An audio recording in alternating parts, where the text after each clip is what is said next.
I think television is getting to a point where it's starting to fit with other measurement. So we are focused on, use some buzzwords here, but things like transparency with our partners and our suppliers. So that's a big priority for us. So is consistent measurement. And so making sure we're consistently measuring across different platforms and different formats, TV fitting into that as well. And last but not least, just generating those actionable insights. So we have the data, it's the insights and what we do with them now that is most important. And those actionable insights are really what we use to make sure we're being effective with our ad spend and understanding where our next investment needs to go. This market is incredibly fragmented, especially from a converged TV perspective. So what are the tools or approaches that have proven most effective for your team in achieving kind of both scale and efficiency when it comes to measurement? Yeah, tools for the fragmentation. Oh yeah.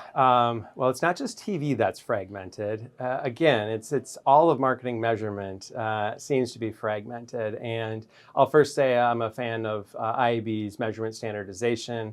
That is going to drive some of the consistency and transparency that we're seeing with fragmentation.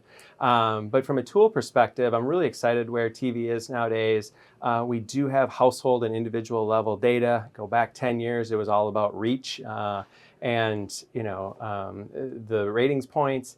But with that household data, we're starting to be able to measure it in privacy-safe ways, leveraging tools like trusted execution environments and clean rooms to bring it in with the rest of our measurement and create that consistency at that granularity.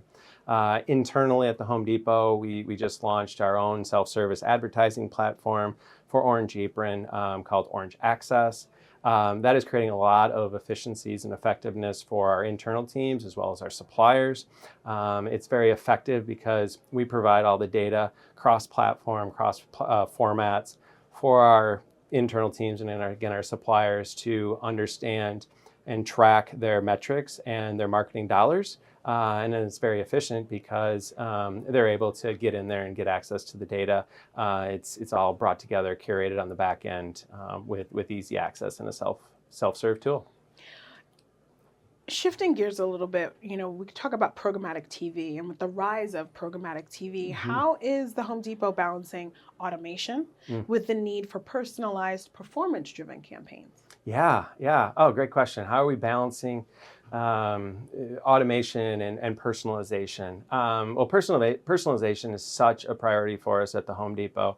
Our CMO was on stage this morning talking about that interconnected shopping experience. And with that interconnected shopping experience, customers are expecting a more personalized approach with retail. Certainly looking for delivery options and hassle-free returns, but our job as marketers is to really personalize and give them the relevant information, the relevant messaging, the relevant content that they need and as part of their consumer journey. Last but not least, outcomes. Outcomes. Outcomes is definitely, as a measurement sort of channel, is gaining traction in a streaming first world. So how does the Home Depot define success from an outcomes perspective? Outcomes, it's gaining traction and how are we using it? Yeah, good question.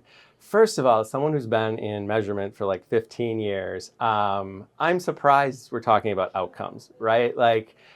We should have been talking about outcomes all this time. I could rant on this for a while, but I've worked with a lot of marketers that go with the spray and pray. I'm going to run this campaign. Hey, measurement, give me as many metrics as you possibly have. Now that you've given me all those metrics, oh, this one's green, it must have been success. So I'm really excited as we are talking about this. And at the Home Depot, we use a return on marketing objective. We also call it ROMO.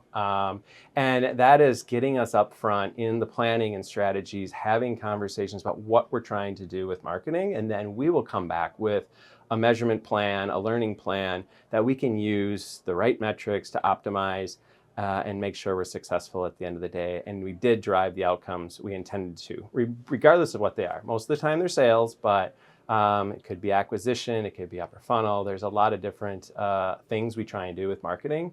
And we want to make sure that we're starting off on the right foot and able to measure success. Last question. You've been here at ALM the whole time. Anything interesting or specific that has stuck out with you this time? Yeah. Everything's interesting. I love this conference. It's a good way to kick off the year. I haven't heard AI yet. No, just kidding. A lot of AI, but there's also been a lot of conversations about measurement and where we need to go and what's the next step with standardization. I've heard outcomes a few times. Boy, I love that as a buzzword.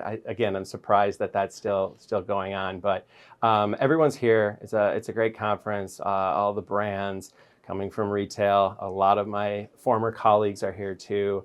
All of our partners are here. It's a really good conference.